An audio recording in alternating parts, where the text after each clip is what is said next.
What's going on, guys? Thank you for visiting my channel once again, where we discuss everything in Australia. I want to discuss the main deterrents to relocating to Australia today. Let me first say that I adore this nation and that it has a lot to offer, but there are a few things that can make living here a little bit difficult. If you have any queries or if you've personally gone through any of these, please let me know in the comments. Please remember to hit the like and subscribe buttons if you enjoyed the video in order to receive more just like it. Everyone is constantly extolling the virtues of moving to Australia, including its pristine beaches, hospitable citizens, and abundance of opportunities. We're all aware of that, right? That is how you found yourself on my blog. Here are 10 reasons not to relocate to Australia. I thought it would be interesting to see if you're actually ready to make the journey and live there. 10. Snakes. The top 10 poisonous snakes in the world are all found in Australia. Not a couple of the top 10, all of them. These individuals resemble cute tiny kitten cats compared to the black mamba. Moreover, you won't be able to tell one snake from another, which is the finest part. Here, there are many distinct kinds of snakes, some of which resemble one another rather closely. Getting to know your guides from your mulgas is important if you're relocating here, else, everything will go smoothly. 9. Housing. Poor housing. Many prefer to spend their earnings on alcohol instead, which results in old, poorly maintained homes. Nevertheless, the true issue with homes is not that. No. A government conspiracy exists.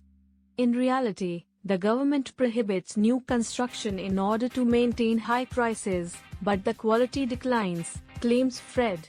The housing is covered in much more detail on Fred's website, which you absolutely must visit even if just to learn about the appalling roads. I know I've mentioned it before, but now that I think about it, perhaps you should merely visit his website and read about the appalling housing. 8. People and cost of life. It's not good to say that Fred has a positive attitude toward Australians. Where he talks about the possibility of being attacked with glass or something was a strong contender for the best quote in this passage. The statement just after he says he met some intelligent people whom he thought were normal, though, was my favorite of all of them. Yet, the remaining individuals are split into young people and old people, he says. Older people can't fight, thus they're okay. Australia is pricey, in Fred's opinion. He offers this as an explanation and some theories as to why it is. The government pays for babies, therefore that's one of the reasons. 7. Jellyfish. In South Africa, jellyfish are present, but not in the same quantity as they are in Australia.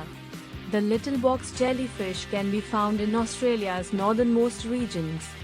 These little insects contain enough venom to kill more than 50 adult humans. Not enough death. The Irukandji jellyfish has venom that packs more of a punch than a cobra's and only reaches a length of around 1 centimeter, making it almost unnoticeable in the ocean. 6. Crocodiles. Crocodiles in Oz are well known to anyone who has ever watched Crocodile Dundee or the late, great Steve Irwin in action. You can encounter both freshwater and saltwater crocodiles. The salties attack people, although freshies are not renowned for doing so.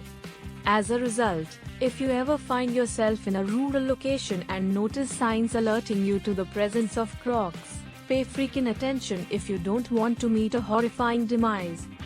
5. Bushfires. You may encounter harsh weather of some kind in Australia, depending on where you are. Anywhere in the nation, summertime bushfires are prevalent, and the more rural your area, the more likely it is that you will be rather close to one.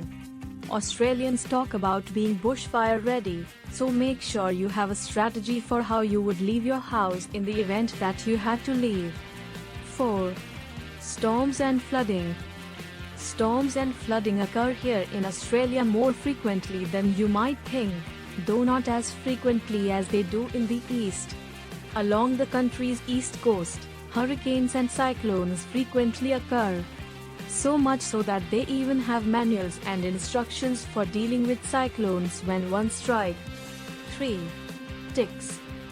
These small fishers are common in areas where people go for walks in the bush. We have a variety of 75 different tick species here, including the paralysis tick. They aren't just any ticks, either. You are its victim, and it paralyzes you by injecting neurotoxins into you. Animals and people both frequently get bit. We Perth locals are fortunate in that they can only be found in Australia's eastern coastline regions. 2. Dingoes.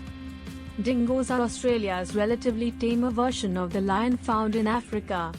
While less frightening than crocs, they should not be taken lightly.